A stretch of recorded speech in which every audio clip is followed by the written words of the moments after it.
East के लिए आज का दिन बहुत महत्वपूर्ण दिन है।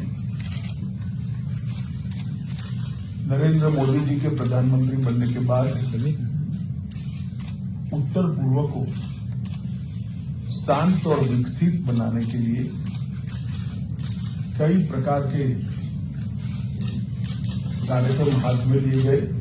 इसमें सबसे बड़ा कार्यक्रम उत्तर पूर्व में शांति प्रस्तावित करना है। इसमें आज एक बड़ा मील का पत्थर हम पार कर आगे बढ़ रहे हैं। असम के आदिवासी समूह के लगभग 1100 के आसपास जवान हथियार छोड़कर मेन स्ट्रीम में आ रहे हैं। इस अवसर पर उपस्थित डॉक्टर हेमंत बिस्वा शर्मा जी, सम्माननीय मुख्यमंत्री असम श्री रामेश्वर तेली जी, केंद्रीय पेट्रोलियम और प्राकृतिक गैस के राज्य मंत्री श्री संजय किशन जी, मंत्री असम सरकार, पल्लव लोचन दास जी, लोकसभा के सांसद, श्री कामाख्या कासा, राज्यसभा के सांसद, अन्य उपस्थित सांसदगण, पूर्व सांसदगण, श्री अजय कुमार भल्ला जी, मुख्य सचिव असम सरकार, डीआईजी कपिल कुमार डीका जी, श्री पीयूष गोयल जी, डीजीपी असम सरकार श्री भास्कर ज्योति जी, ए.के. मिश्रा जिनके जिम्मे नॉर्थ ईस्ट के सभी हथियारी ग्रुपों के साथ बातचीत करने का काम गृह मंत्रालय ने दिया है। और आज सबसे बड़ी स्वागत में मेरे सभी आदिवासी समूहों के भाइयों का हृदय से गृह मंत्रालय में आप सबका स्वागत करता हूं, आप सभी का अभिनंदन करता हूं। मित्रों, आज जो ये कार्यक्रम है वो कार्यक्रम एक लंबे समय से 2014 से जो हमने प्रक्रिया प्रारंभ की है, नॉर्थ ईस्ट को शांत और समृद्ध बनाने की, वो प्रक्रिया का महत्वपूर्ण पड़ाव है। गृह मंत्रालय ने पूरे नॉर्थ ईस्ट को शांत और समृद्ध बनाने के लिए उत्तर पूर्व की अद्भुत संस्कृति का संवर्धन और विकास करने का फैसला लिया है। इसके साथ साथ सारे विवादों का समापन कर एक चिरकालिक हमेशा के लिए शांति उत्तर पूर्व में हो, नॉर्थ ईस्ट में हो, असम में हो, इसका भी रास्ता गृह मंत्रालय प्रशस्त करने का प्रयास कर रहा है। इसमें 2 प्रकार की बाधाएं थी। कुछ संवादहीनता के कारण, अलग अलग हितों के टकराव से अनेक ट्राइब्स के ग्रुपों ने अपने अपने हाथ में हथियार उठा लिए और इसके कारण ग्रुप के बीच में, ग्रुप और राज्यों की पुलिस के बीच में, ग्रुप और केंद्र सरकार के सशस्त्र बलों के बीच में कई मुठभेड़ें हुई, हजारों लोग मारे गए, दोनों ओर से मारे गए, जनता भी मारी गई, पुलिस कर्मचारी भी मारे गए, सशस्त्र बलों के जवान भी मारे गए और हथियारी ग्रुपों के युवा भी मारे गए। हमने तय किया है कि 2024 के पहले राज्यों के बीच में सीमा का विवाद हो, चाहे इस सारे सशस्त्र ग्रुपों की बात हो, हम हर विवाद को समाप्त करना चाहते हैं। एक और असम की और उत्तर पूर्व की संस्कृति का संरक्षण और संवर्धन करना, सारे विवादों को समाप्त कर सारे सशस्त्र गुटों के साथ समझौता कर पुनर्वसन करना, और तीसरा विकास की गति देकर उत्तर पूर्व को देश के बाकी के हिस्सों के अनुरूप विकसित बनाना।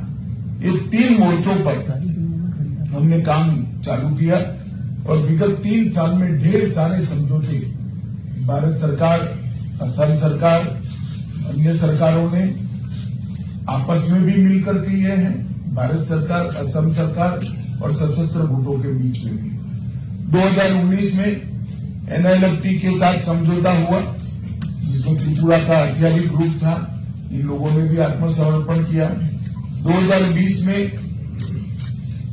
23 साल पुराने ब्रू रियांग शरणार्थी संकट को भी मिजोरम सरकार और त्रिपुरा सरकार के साथ मिलकर रिजॉल्व किया गया। असम में 5 साल पुराना बोडो समस्या, जिसमें कम से कम 4000 लोग अब तक मारे गए थे, उसको 2020 27 जनवरी को हमने समाप्त कर दिया।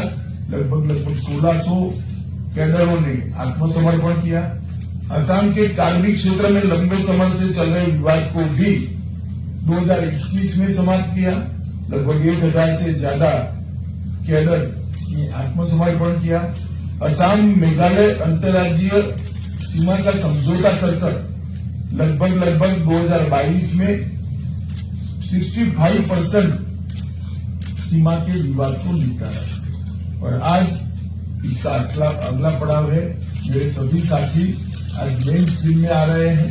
भारत सरकार के गृह मंत्रालय की ओर से, मोदी जी की ओर से और मेरे स्वयं की ओर से आप सभी का बहुत बहुत मन से मैं स्वागत करना चाहता हूं।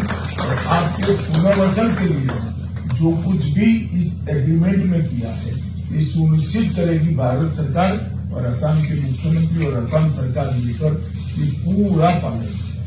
नरेंद्र मोदी सरकार का एक रिकॉर्ड, जितने भी समझौते हमने साइन किए हैं वो समझौते के अब तक 93% काम समाप्त।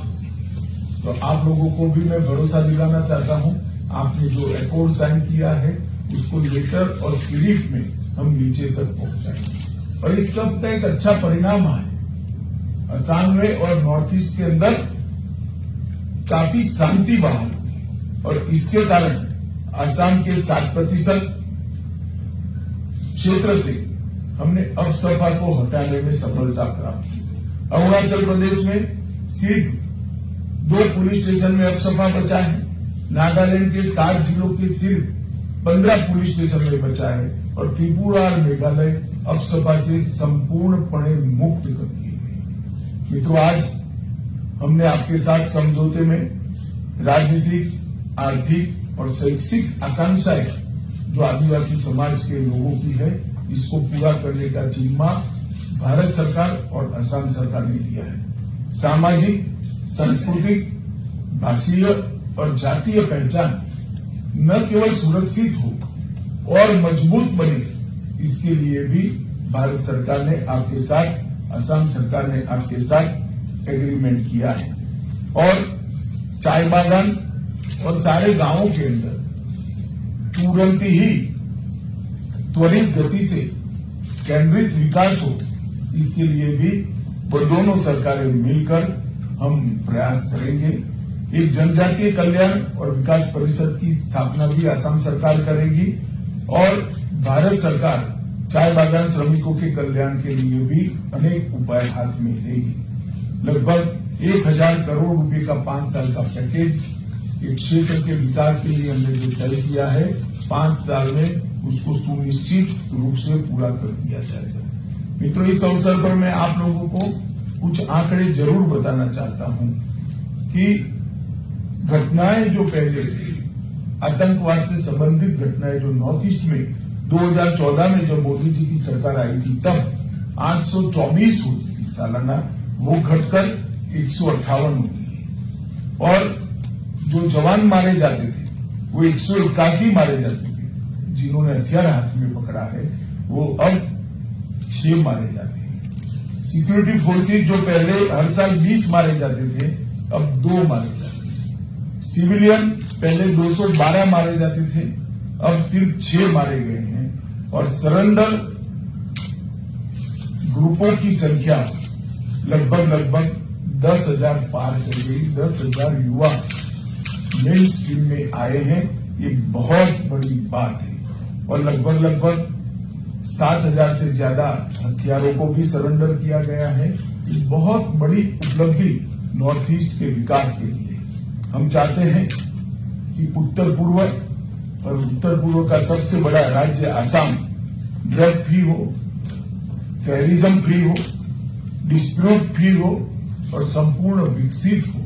इस दिशा में मोदी जी के नेतृत्व में भारत सरकार और भारत सरकार का गृह मंत्रालय दोनों पुरजोर कोशिश के साथ काम में लगे हैं। मोदी जी ने हमें अष्टलक्ष्मी का एक विजन दिया है। उत्तर पूर्व के 8 राज्य भारत के विकास के लिए, भारत के अर्थतंत्र के लिए अष्टलक्ष्मी बनकर उभरे, इस दिशा में हम काम करेंगे। मैं आज फिर से आसाम के मुख्यमंत्री श्री हेमंत विश्व शर्मा जी और भारत सरकार के जो अधिकारी इसमें लगे थे, आसाम सरकार के जो अधिकारी इसमें लगे थे, और विशेषकर मेरे सब आदिवासी भाइयों बहनों का हृदय से धन्यवाद करता हूं कि आपने मेन स्ट्रीम में आकर अपने क्षेत्र को शांति और विकास से युक्त करने का एक बहुत बड़ा काम किया है। और अंत में फिर से मैं विश्वास दिलाता हूं कि समझौते की हर साइन की गई, दस्तखत की गई हर एक बात का पूर्णतया पालन हम करेंगे, ऐसा विश्वास दिलाकर मेरी बात को समाप्त करता हूं। वंदे मातरम। बहुत बहुत धन्यवाद। हमारे अपर सचिव को मैं रिक्वेस्ट करूंगा कि फॉर्मल धन्यवाद प्रस्ताव